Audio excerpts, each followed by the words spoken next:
생후 11개월 된 여자아이의 시신이 발견된 다세대 주택입니다. 경찰에 긴급 체포된 20대 아버지는 아이가 울고보채 복부 등을 때려 살해했다고 진술했습니다. 숨진 아이가 지난해 9월 어린이집을 퇴소한 뒤 다른 어린이집에 등록하지 않는 점을 수상히 여긴 어린이집 원장의 신고가 있기 전까지는 아무도 모르고 있었습니다. 그런데 아이의 부모는 범행 이후 참회는커녕 행정복지센터에 부모 급여를 신청하는 등 숨진 아이를 생계수단으로 이용한 것으로 드러났습니다. 어린이집을 안 다니고 부모가 키울 때는 부모급여라고 해서 지원이 되거든요. 올해 1월 달에 신청을 하셔가지고 50만 원씩 지금 지원이 되고 있고요.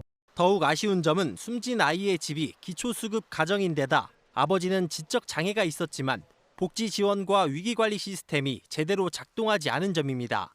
지난해 5월 아이 부모가 통신비를 체납한 사실이 확인돼 지자체가 통합 사례관리 대상으로 지정하려고 했지만 아이의 어머니가 낯선 사람이 오는 게 싫다며 거부하자 세밀한 관리가 안 됐습니다.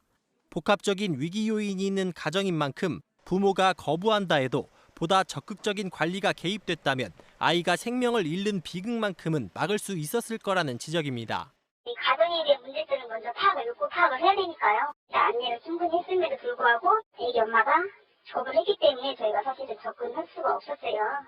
이번과 같은 비극적인 사건의 재발을 막기 위해서라도 사회 안전망의 빈틈을 메우기 위한 보완책이 시급합니다. KBS 뉴스 성용입니다.